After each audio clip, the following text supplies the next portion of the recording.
अस्सलाम वालेकुम। मैं उम्मीद करती हूँ कि आप सब खैरियत से होंगे। तो हम अपने इस चैनल पर घंटों की स्टोरीज को मिनटों में दिखाते हैं। तो आए शुरू करते हैं फिल्मों की कहानी शामिन की ज़बानी। तो आज मैं जिस मूवी को एक्सप्लेन करने जा रही हूँ उसका नाम है बुलेट ट्रेन। ये स्टोरी सीरियल किलर्स के बारे में है। इस फिल्म में हमें दिखाया जाता है कि दुनिया के सारे खतरनाक कातिल एक ही ट्रेन में सवार हैं और ये सारे कातिल एक ही चीज के पीछे होते हैं। इसीलिए जब इनका एक दूसरे से सामना होता है तो उस ट्रेन में सिर्फ और सिर्फ तबाही होती है। तो कहानी के स्टार्ट में हम एक यूची नाम के आदमी को देखते हैं जिसका बेटा अभी हॉस्पिटल में एडमिट है और वो अपनी आखिरी सांसें ले रहा था, जिसको देखकर यूची बहुत ही ज्यादा परेशान था क्योंकि उसके बच्चे को किसी ने छत से धक्का दे दिया था। यूची के बेटे को देखने यूची के फादर आते हैं जिन्हें सारे लोग द एल्डर कहते हैं, लेकिन द एल्डर यहाँ पर अब यूची पर गुस्सा करने लगते हैं और इसे कहते हैं कि अगर तुम्हारा बच्चा आज यहाँ पर है तो उसके जिम्मेदार सिर्फ और सिर्फ तुम हो, क्योंकि तुम पता है जिस पर वैसा ही स्टिकर लगा था जैसा कि मारिया ने उसे बताया था। इसीलिए वो उस सूटकेस को उठा लेता है,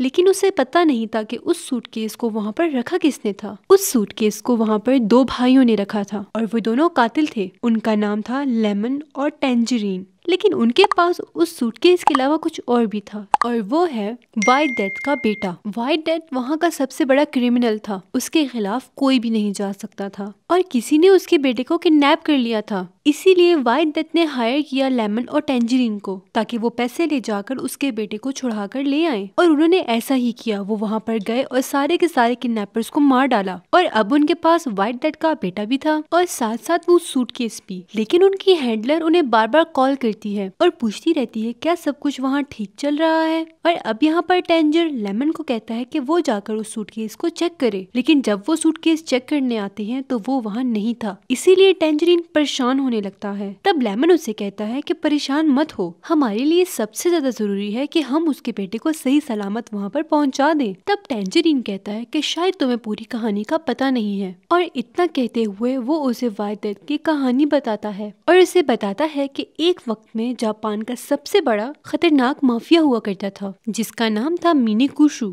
और एक दिन उसके पास एक रशियन माफिया आया जिसने अपनी ताकत से उसे हैरान कर दिया और उसका भरोसा जीत लिया और वो मिनीकुशु का सबसे खास बंदा बन गया। लेकिन मिनीकुशु के बंदे उसे बार बार समझाते रहे कि ये आदमी बिल्कुल भी ट्रस्ट के काबिल नहीं है, लेकिन उसने किसी की भी नहीं सुनी। और तब व्हाइट डेथ ने अपना कमाल दिखाया और उसने मिनीकुशु के पूरे की पूरी फैमिली को मार डाला और बन गया यहाँ का सबसे बड़ा माफिया। दिन ऐसे ही गुजरते रहे और अब व्हाइट डेथ दुनिया का सबसे बड़ा माफिया है जिससे कोई भी पंगा नहीं लेता। लेकिन रिसेंटली एक कार एक्सीडेंट में उसने अपनी बीवी को खो दिया और अब उसके पास सिर्फ और सिर्फ उसका बेटा जिंदा बचा है। इसीलिए उसने ये काम हमें दिया है क्योंकि व्हाइट डेथ अब अपने घर से बाहर बिल्कुल भी नहीं निकलता, और उसने हमें ये काम इसलिए दिया क्योंकि हमने बोलिम्बिया में बहुत ही ज्यादा खतरनाक काम किए हुए थे और अब हमें इस काम को भी पूरा करना है। और इतना कहने के बाद वो अपनी सीट पर वापस चले जाते हैं और तभी वो लोग देखते हैं कि व्हाइट डेथ के बेटे को किसी ने मार डाला है और उसे उन्होंने बहुत ही ज्यादा दर्दनाक मौत दी थी।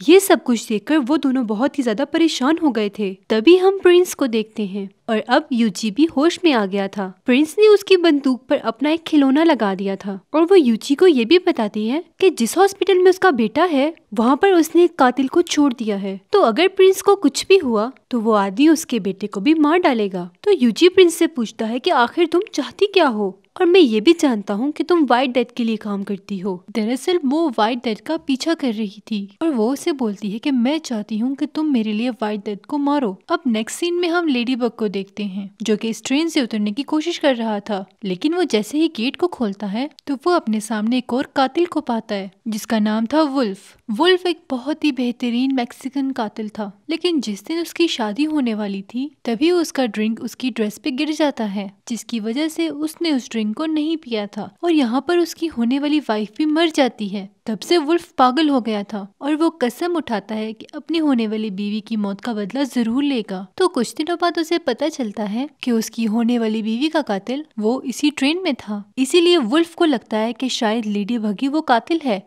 और वो दोनों लड़ने लगते हैं, लेकिन इस लड़ाई के दौरान वुल्फ की मौत हो जाती है। तभी हम लोग लेमन और टेंजरीन को देखते हैं जो कि व्हाइट डेथ के बेटे की बॉडी से सारा खून साफ कर रहे थे, लेकिन अब वो दोनों बाहर निकलते हैं। तभी वो ट्रेन एक स्टेशन पर जाकर रुक जाती है और लेमन और टेंजरीन दोनों जाकर गेट पर खड़े हो जाते हैं सबको देखने के लिए कि आखिर वो सूटकेस किसके पास है। तभी लेडी बग उतरने की कोशिश करता है और वो लेमन को देख लेता है और सारा माजरा समझ जाता है। फिर वो ट्रेन के अंदर भागने लगता है। तभी एक जोकर उसका सूटकेस खींचने की कोशिश करता है, लेकिन लेडी बग उसको एक पंच मारकर नीचे गिरा देता है। फिर वो जाता है वुल्फ के पास, क्योंकि उस लड़ाई के दौरान लेडी बग का फोन टूट चुका था। इसीलिए वो वुल्फ का फोन लेकर मारिया को कॉल करता है और मारिया को पूरी सिचुएशन से आगाह करता है। तभी उसकी नजर पड़ती है टेंजरीन पे और टेंजरीन भी उसको देख लेता है, लेकिन उसको उस पर शक नहीं होता। तभी टेंजरीन पहुंचता है प्रिंस के पास और उससे पूछता है कि क्या तुमने कोई सूटकेस देखा है, और फिर वो उस सूटकेस की लुक्स को डिस्क्राइब करता है। तब यहाँ पर प्रिंस उसको लेडी बग का होलिया बता देती है, क्योंकि प्रिंस ने उस सूटकेस के साथ लेडी बग को देख लिया था। तभी हम प्रिंस को देखते हैं जो कि उस सूटकेस के पास पहुंच गई थी। फिर हम देखते हैं कि लेडी बग और टेंजरीन का आमना सामना होता है और फिर वो दोनों एक दूसरे के साथ लड़ने शुरू हो जाते हैं और बहुत देर तक ये दोनों लड़ते रहते हैं। तभी टेंजरीन का फोन बजता है और वो दोनों बैठ जाते हैं। फिर टेंजरीन को पता चलता है कि व्हाइट डेथ के लोग उसको कॉल कर रहे हैं और अगर अगले स्टेशन पे वो लोग ना उतरे तब वो लोग पूरी की पूरी ट्रेन को उड़ा देंगे।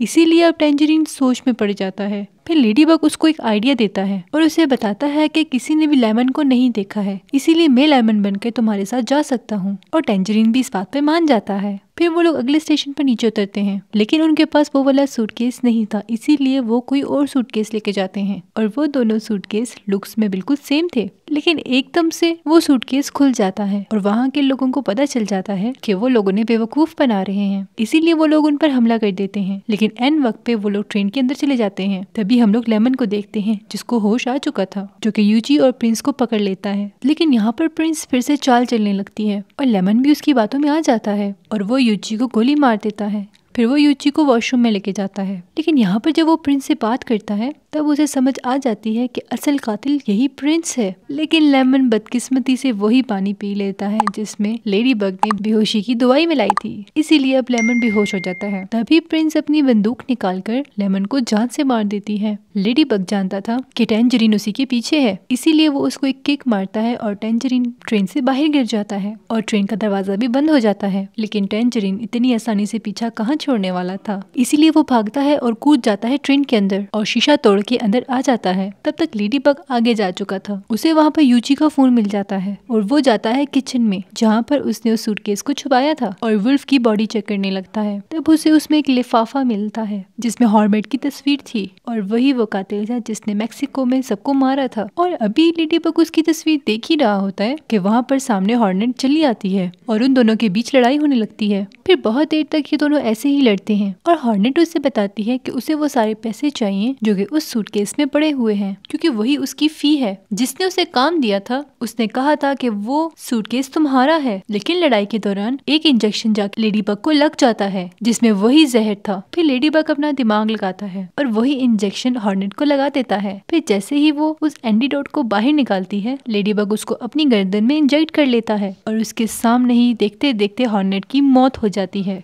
तभी नेक्स्ट सीन में हम लोग टेंजरीन को देखते हैं जिसको व्हाइट डेथ की कॉल आती है। वो व्हाइट डेथ को चैलेंज करता है और कहता है कि अगर तुम में हिम्मत है तो आखिरी स्टेशन पर आओ, ऐसे कायरों की तरह घर में रहना बंद करो। और ये कहने के बाद टेंजरीन आगे बढ़ने लगता है। तभी वो अपने सामने प्रिंस को पाता है और अब प्रिंस फिर से एक कहानी बनाती है और टेंजरीन भी उसमें भरोसा कर लेता है, जो कि उसकी बहुत ही बड़ी गलती थी। जैसे ही प्रिंस आगे जाती है तो टेंजरीन उसकी बैक पे एक स्टिकर देखता है और वो समझ जाता है कि लेमन ने ये स्टिकर लगाया है और इसका मतलब था डीजल और डीजल का मतलब था कातिल।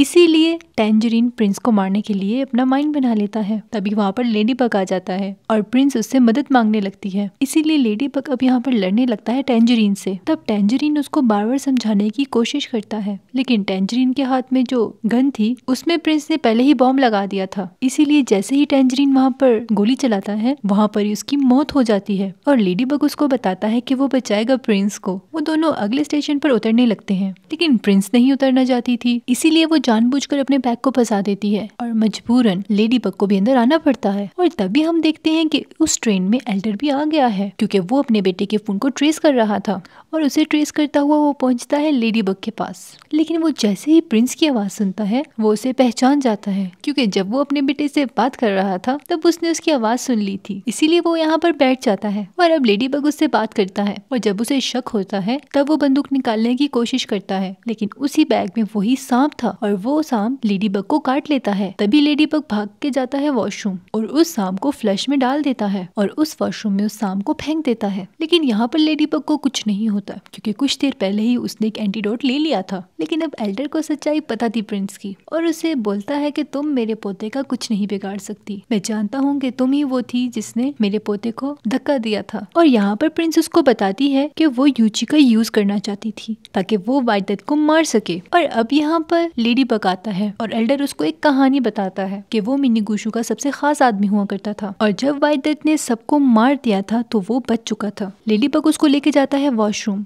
जहाँ पर वो देखता है कि उसका बेटा अभी भी जिंदा है, क्योंकि गोली से उसको ज्यादा नुकसान नहीं हुआ था। और तभी हम देखते हैं कि लेमन भी जिंदा है, क्योंकि उसने बुलेट प्रूफ जैकेट पहनी हुई थी। लेकिन जैसे ही वो अपने गले में अपने भाई का नेकलेस देखता है तो समझ जाता है कि उसकी मौत हो चुकी है। इसीलिए वो जाता है अपने भाई के पास और कहता है कि वो उसकी मौत का बदला लेगा। लेकिन वहाँ से आने के बाद वो लड़ने लगता है यूची के साथ। तब लेडी बग उसको समझाने की कोशिश करता है और एल्डर उनको बोलता है हम सबको मिलकर काम करना चाहिए, तभी हम व्हाइट डेथ को मार पाएंगे। और नेक्स्ट स्टेशन पर लेडी बग बाहर आता है और वो सूटकेस उनको दे देता है, लेकिन वो सारे लोगों को उलझाने लगता है। तभी व्हाइट डेथ जाता है ट्रेन के अंदर, तभी उसके सामने आती है प्रिंस। तभी हमें पता चलता है कि प्रिंस व्हाइट डेथ की बेटी है, मगर व्हाइट डेथ को हमेशा से एक बेटा चाहिए था, इसीलिए उसने कभी भी प्रिंस को तवज्जो नहीं दी। तभी प्रिंस से अपना नाम लड़कों सा रख लिया और वो अपने आप को एक कातिल समझने लगी। यहाँ पर व्हाइट डेथ प्रिंस की बंदूक छीनता है। तभी हम लेमन को देखते हैं जो पहुंच गया था कंट्रोल रूम में और अब वो इस बुलेट ट्रेन को चलाने वाला था। तभी व्हाइट डेथ पहुंचता है लेडी बग के पास और वो अपनी पूरी थ्योरी बताता है कि इस ट्रेन पर जितने भी कातिल सवार हैं उन सबको उसने ही हायर किया था, सिर्फ और सिर्फ अपनी वाइफ की मौत का बदला लेने के लिए। इसीलिए वो एक एक करके सब कातिलों का बताने लगता है और उसे बताता है कि उसने ही अपने बेटे को मरवाया, क्योंकि वो हर बार फंसता रहता था। तभी उसके बंदे उस सूटकेस को खोल देते हैं, जिसकी वजह से एक ब्लास्ट होता है, जिसकी वजह से सारे लोग ट्रेन के अंदर चले जाते हैं और वहाँ पर एक बहुत ही बड़ी फाइट स्टार्ट हो गई थी और एल्डर वहाँ पर लड़ने लगता है व्हाइट डेथ से। वहाँ पर एक बहुत ही जबरदस्त किस्म की लड़ाई चल जाती है। जब व्हाइट डेथ एल्डर को मारने ही वाला था तभी वहाँ पर यूची आ जाता है और वो एक बोतल उठाकर व्हाइट डेथ के सर में मारता है, जिससे वो रुक जाता है और इस चीज का फायदा उठाकर एल्डर उसको मौत की नींद सुला देता है। लेकिन अब वो ट्रेन बहुत ही तेजी से चल रही थी और लेमन को पता नहीं था कि उस ट्रेन को रोकना कैसे है, इसीलिए लेडी बग उसकी मदद करने लगता है। तभी वो लोग वहाँ पर एक और कातिल को देखते हैं और लेमन उस कातिल को लेकर ट्रेन से नीचे कूद जाता है और अब वहाँ पर लेडी बग अकेला बचा था। लेडी बग वहाँ की सारी वायर्स को काट देता है, इसीलिए ट्रेन रुक जाती है और जाकर क्रैश कर जाती है एक गाँव में। लेकिन अभी भी वो तीनों लोग जिंदा थे, लेडी बग, एल्डर और यूची। तभी लेडी बग के सामने व्हाइट डेथ आ जाता है और हमें पता चलता है कि व्हाइट डेथ अभी भी जिंदा है, लेकिन अब उसके पास वही बंदूक है जिसपे प्रिंस ने बॉम्ब लगाया था। इसीलिए वो जैसे ही गोली चलाता है यहाँ पर व्हाइट डेथ के सर के हिस्से हो जाते हैं। तभी उनके सामने आ जाती है प्रिंस और कहती है कि वो अब आखिरी चिराग है, इसीलिए वो तीनों को मारने की कोशिश करती है। तभी एक गाड़ी आकर उसको उड़ा देती है और हमें पता चलता है कि जब उस कातिल को लेकर लेमन नीचे गिरा था तो वो पानी में गिरा था। उसने उस कातिल को मारा और उस पानी से बाहर आ गया, जिसका मतलब है कि वो भी जिंदा है। वो गाड़ी में सवार होकर पहुंचा गांव और अपनी ही गाड़ी से प्रिंस को उड़ा दिया और अपने भाई की मौत का बदला ले लिया। फिर एल्डर और यूची भी वहां से चले जाते हैं। तभी वहां पर आके गाड़ी रुकती है जिसमें से एक लड़की बाहर आती है, जिसको देखकर लेडी बग उस पे लट्टू हो जाता है और वो कोई और नहीं बल्कि मारिया थी और वो दोनों एक रास्ते पर चलने लगते हैं और यही दिखाते हुए ये मूवी यहाँ पर ही एंड हो जाती है। अगर वीडियो पसंद आई है तो वीडियो को लाइक, चैनल को सब्सक्राइब करें, साथ में लगे बेल आइकन को जरूर प्रेस करें ताकि मेरी कोई भी न्यू आने वाली वीडियो आप तक सबसे पहले पहुंचे। और कमेंट सेक्शन में अपनी राय का इजहार जरूर कीजिएगा कि आपको आज की वीडियो कैसी लगी और अपकमिंग वीडियो कौन सी मूवी पर होनी चाहिए। Thank you.